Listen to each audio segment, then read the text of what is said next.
Hello and welcome back to the channel. Today we are finally taking a look at the recently released class, the Kineticist. The Kineticist is a very unique class in the framework of PF2. Not only is it the first Constitution-based class in the game, it is also kind of halfway between a martial and a spellcaster in a different way than something like the Magus or the Summoner is. It isn't tied to daily resources like a spellcaster is, and can do its thing whenever it feels like, indefinitely throughout the day. However, the thing that it does is very different from most martial classes, and it's more comparable to a lot of spells that spellcasters can sling around. So in this video, I am going to just take an overview of the Kineticist class. Obviously, there's too much here for me to cover everything, as that would take far too long. So instead, what I'm going to do is I'm going to cover the main class features of the Kineticist, and then go through an overview of all the different elements that you can take. So right off the bat, we have a whole bunch of new terms and keywords that were introduced with the Kineticist class, and there are two that I want to call out.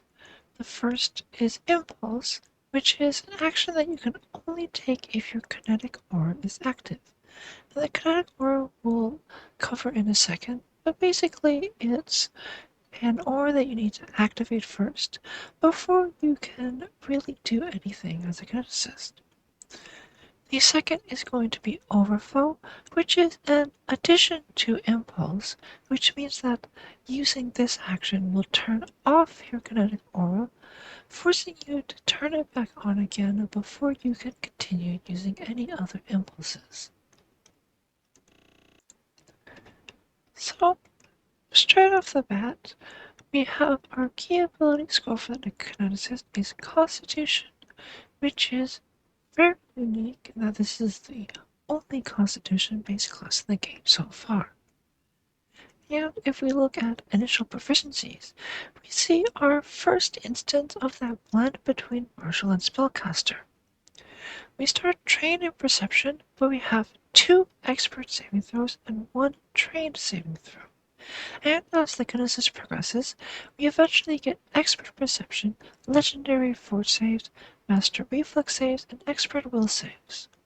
This is much more in line with a martial character who will usually get 2 master, 1 expert, or legendary master expert in the saves as the Kineticist does, rather than most spellcasters, which at best will often have 1 master save and 2 expert saves.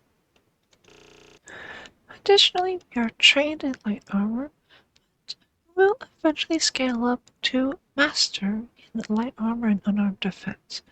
Once again, following the martial track of progression, though if you look at the exact levels that you receive the proficiency upgrades at, it is on the slower side of martial progression, but still faster than spellcasters will ever be. On the other side of that martial caster split, we have the Kineticist's offensive capabilities.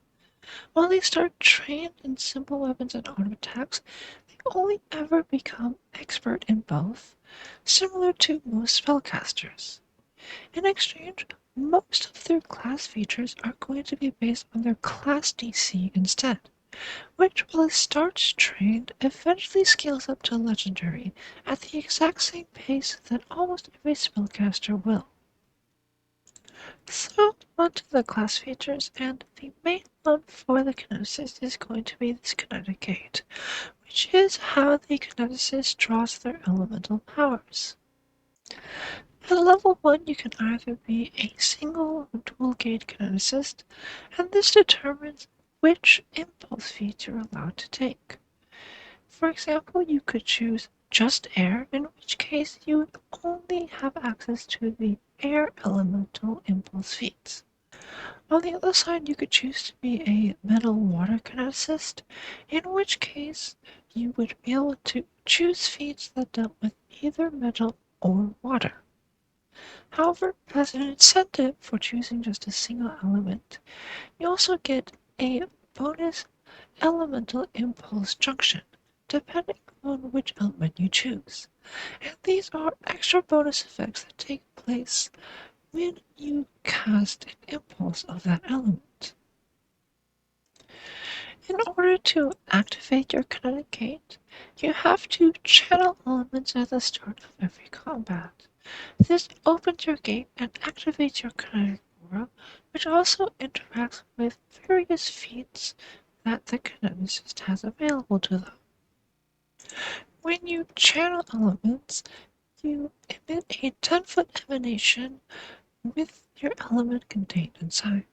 And as part of the action, you can either use a one-action elemental blast, which is just the basic attack available to every kineticist, or you can use a one-action stance impulse, which are various stances that you can pick up as feats from the different elements. The different blasts you can see listed here, and you can spend one or two actions to elementally blast, even if your gate isn't active. They have different profiles depending on what element you are using to blast, and if you make the two-action blast, you get a status bonus to the damage roll equal to your con modifier. So that's going to be anywhere between +4 and +6 depending on what level you are. And here we see the other unique thing about the Kineticist class, which is this level +4. Very similar to spells that spellcasters may cast, as you level up, your elemental blast and your elemental impulses, quote unquote, heighten for you as a kineticist. For example, as a fire kineticist, you start the game at level 1 by dealing 1d6 fire damage with your elemental blast. At level 5, that damage will scale to now 2d6 fire damage, and then at level 9 it will be 3d6, and so on and so forth.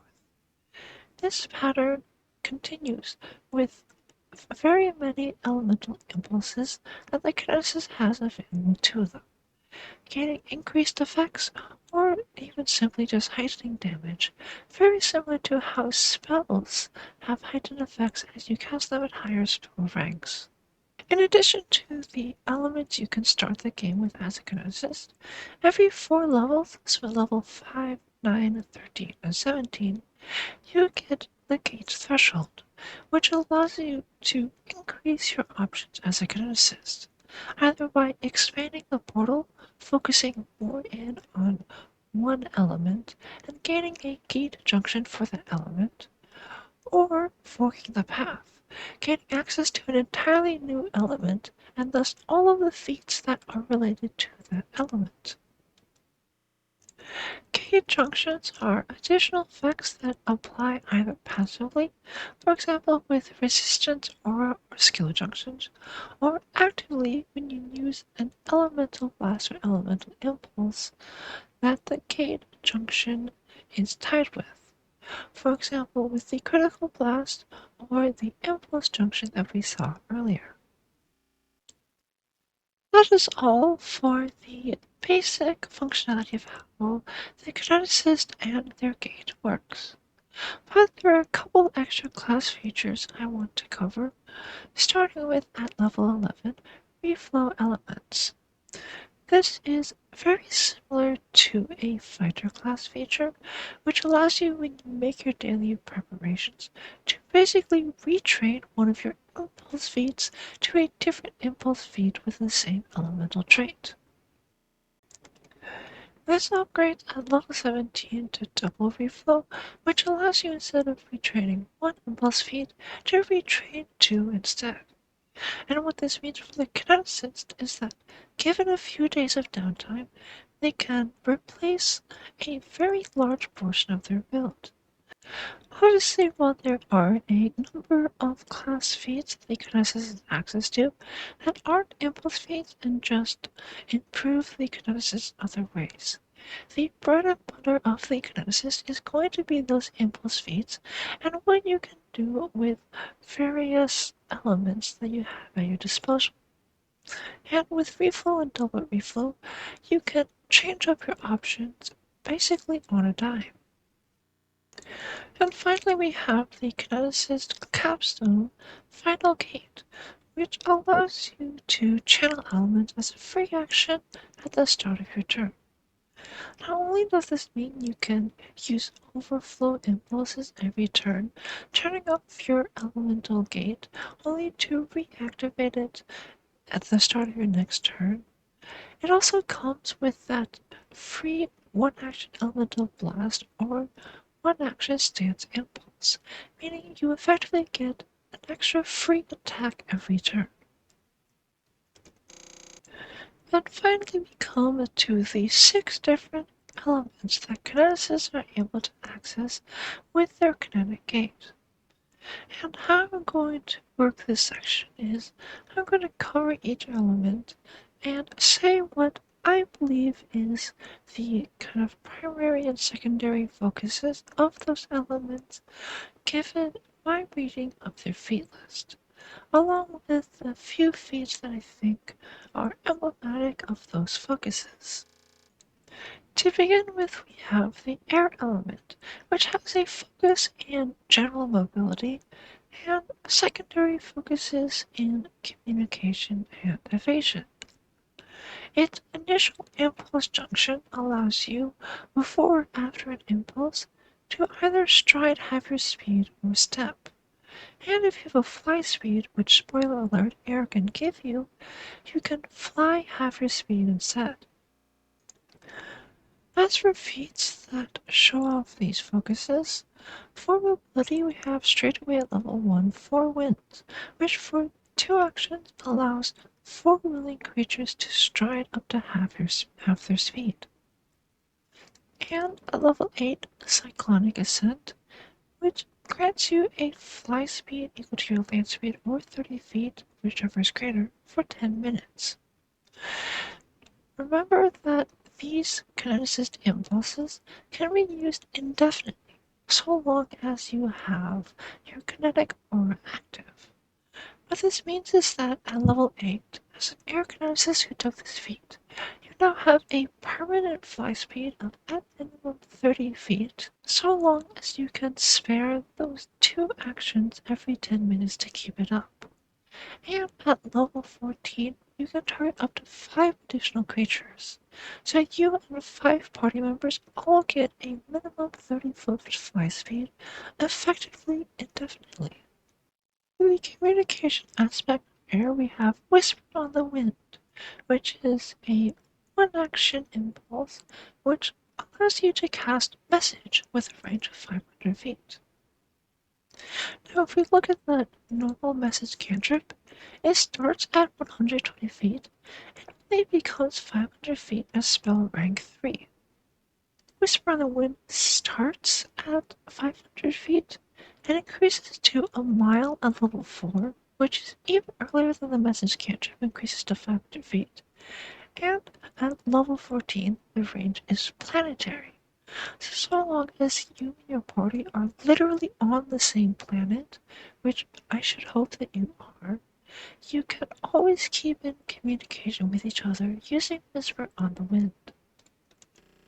And finally, for evasion focus, I want to highlight Clear as Air, which is a 2-action impulse which makes you invisible until the end of your next turn. However, and this is a pattern that we will see with a lot of impulses, you can sustain the impulse, extending the effect without having to actually reuse the impulse, which is important for Clear as Air because it has the overflow trait, meaning that it will turn off your kinetic aura, so you'll have to reopen it again on the next turn. While this starts off as just standard invisibility, meaning it deactivates after you take a hostile action, at level 10, even after that hostile action, you still become concealed, which isn't quite as good as invisible, but still is a moderate mischance on anything that's trying to target you. And at level 16, this becomes effectively greater invisibility, maintaining that invisible effect even after you take hostile actions. Next up we have the Earth element, which I see as having an equivalent focus on defense and control. Right away, its impulse junction grants you a +1 circumstance to AC until the start of your next turn, effectively acting as half of a shield raise. And its critical blast knocks targets prone if they're on the ground, and if they're flying, forces them to descend 20 feet, bringing them closer to the earth where you and your party will have an easier time hitting them. Additionally, its aura junction allows the squares in its aura to be difficult terrain for enemies if they try to move away from you, encouraging enemies to move towards you and stick onto you and make it harder for them to escape and get to your other party members. Emblematic of its defensive focus, right away at level 1 we have Armor and Earth, which allows you to clad yourself in effectively medium armor, even though it does use your light armor proficiency as a kineticist. And this will heighten already at level 3 to become heavy armor, giving an AC bonus of +5 and with a dex cap of +1, matching the bonus of actual true heavy armor for a total of +60 or AC. And at level 4 we have Calcifying Sand, a reaction overflow impulse, which when a creature damages you, you not only gain resistance to physical damage from the attack, but also emblematic of Earth's control focus, can force the enemy to take a fortitude save to avoid becoming slowed or even petrified for a turn. Emblematic of the Earth Kineticist control focus, we have at level 6 Sand Snatcher, which basically creates a fake creature which can still flank and, as you sustain it, can attempt to grapple nearby creatures. At level 12 we have Rock Report, which just lets you cast Wall of Stone as an overflow impulse, but you will have to sustain it. And finally, the capstone of Earth's control abilities, the Shattered Mountain Leaps, a level 18 overflow impulse, which creates a 20-foot burst of damage that knocks people prone, leaves difficult terrain behind, and deals continuous bludgeoning damage to anyone who ends their turn in the area. Next up we have Fire, which as you might guess has a focus into raw damage, but also has a secondary focus into mobility. Straight away its impulse junction just lets you increase the damage die of any fire damage dealt by your impulse by 1 step. So if your impulse were to deal d6s, it now deal d8s. Additionally, your critical blast deals additional persistent fire damage against your opponent, and your aura junction grants enemies in your aura weakness to fire from your fire impulses, while stacking further and further to increase the damage you can do with your fire blasts. Emblematic of its damage focus, fire certainly has the widest range of damaging impulse options amongst all the Kineticist elements. If you want a burst of damage, we have Scorching Column at level 1. If you want a cone, we have Blazing Wave at level 4. If you want your aura to also deal continuous damage, we have Thermal Nimbus, again at level 4. If you want a way to deal damage not on your turn, Volcanic Escape is a reaction which attempts to damage anyone who hurts you. And one of the fire capstone feats, Ignite the Sun, allows you to create a miniature sun which, as you sustain it, rolls around the battlefield, grows in size, deals enormous damage to anyone caught inside it, and also channels fire into your allies' weaponry, allowing them to deal more fire damage with your weapon, and allowing you to deal additional fire damage with your fire impulses.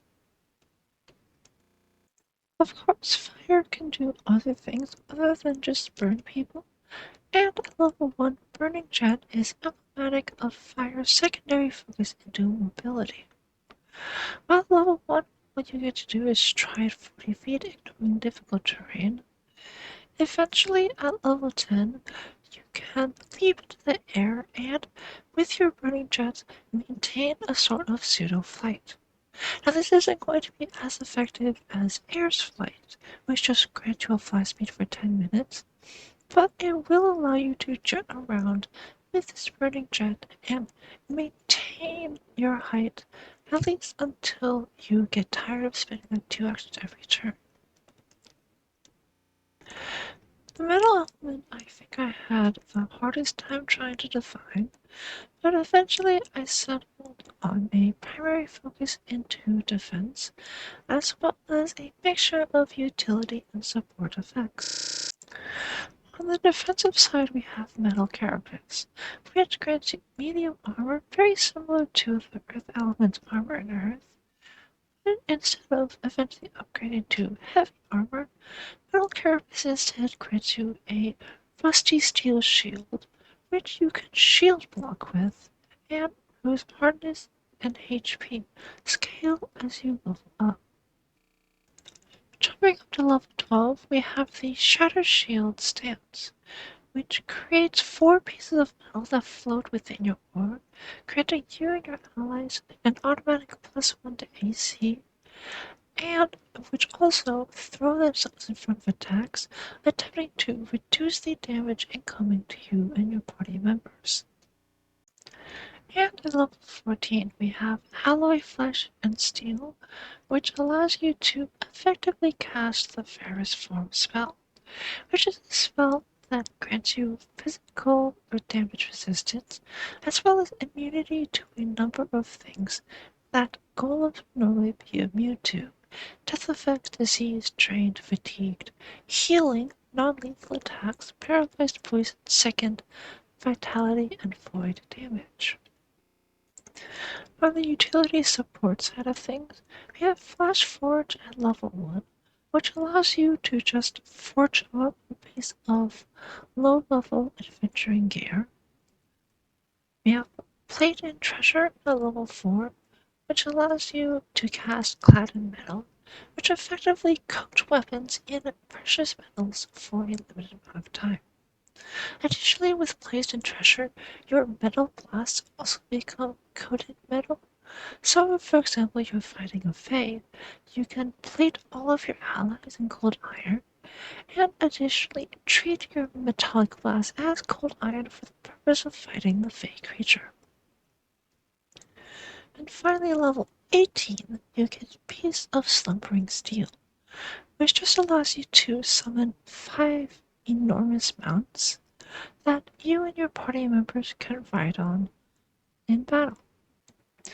Next up, we have the Water Element, which has an equivalent focus on area control effects and healing. Starting off straight away with its Impulse Junction, which after you use an impulse, you can move an affected creature 5 feet in any direction. And similar to how fire has a huge amount of options for different ways to deal damage, water has a number of options depending on how precisely you want to control the battlefield. We have Winter Sleep, which creates uneven ground and also can attempt to slow people in your aura. We have Driving Rain, which is just a burst of damage that leaves behind a fog which conceals you from your opponents. There's Call the Hurricane, which is an emanation that explodes out from you and attempts to push people away. Impenetrable Fog, which is a concealment effect that also leaves behind difficult terrain, making it harder to escape. Barrier of Boreal Frost, which is just the spell Wall of Ice, but you will have to sustain it. And finally, Ride the Tsunami, a 60-foot cone or 120-foot line of water that attempts to damage people and push them away from you, and also allows you to swim to any point that the water touched. On the other hand, its healing focus gets started straight away at level 1 with Ocean's Ball, which is a one-action impulse that allows you to touch a creature and give it 1d8 hit points, which is exactly the same amount as a regular heal spell would heal for. You don't get the optionality of casting 2 or 3 action heal, but in exchange, you do grant the creature you touch resistance to fire for a minute, and an attempt to remove any persistent fire damage that is affecting it. If you want some ranged or AoE healing anyways, you can take Torrent of Blood at level 6, which is a 30-foot cone that heals creatures in the area and allows them to attempt saves against poison or diseases affecting them. And finally we have the Wood element, which I see as having a focus on control and healing, and a secondary focus into defense. With its gate junction, both its impulse junction and its aura junction grant temp HP to either you or your allies, and its critical blast effect attempts to immobilize targets who then must spend an indirect action to pull itself free. Although the DC is only DC 10, it does require an athletics check, which, unlike a lot of these kinds of effects, is just saying you can attempt to escape, allowing a creature to use unarmed attack or acrobatics if they so choose. Because of this, while it's not going to be impossible for any creature to escape, if you manage to immobilize someone who doesn't have training in athletics, it could easily take them 1 or 2 tries to attempt to pull themselves free, which is even better than a lot of other of these type of immobilization effects. Starting off with its control effects, at level 4 we have Level of Thorns, a stance which slows every creature in your aura and turns your aura into hazardous terrain, dealing additional piercing damage to anyone who moves through it. This will unfortunately affect your allies. However, there is a basic kineticist feat called Safe Elements, which allows you to designate creatures who can ignore harmful effects of your aura or your blasts. At level 6 we have Wooden Palisade, which creates a 30-foot wall, but also creates support so that you and your friends can climb up one side and use it as effectively a castle wall, shooting down on anyone who dares approach you. And finally, at level 18 we have Rouse the Forest Fury, which allows you to summon 3 static large trees that, as you sustain the spell, attack your enemies and, on a hit, automatically grab anyone who they strike. On to Wood's healing focus, and we start with Fresh Produce at level 1, which allows you as an action to grow some produce in the hands of someone within your kinetic aura. You can then spend an action to eat it and regain a d4 plus 1 HP. While this is effectively 2 actions, one from you and one from your friend who eats the fruit, and heals less at level 1 than the Water's Ocean's Balm, it does actually scale quicker than Ocean's Balm, increasing its healing by a d4 plus 5 every 2 levels, meaning at level 3 you're already healing more on average with fresh produce than you would with Ocean's Balm. And you also have the added benefit that you don't need to touch a creature, though they do need to be in your aura.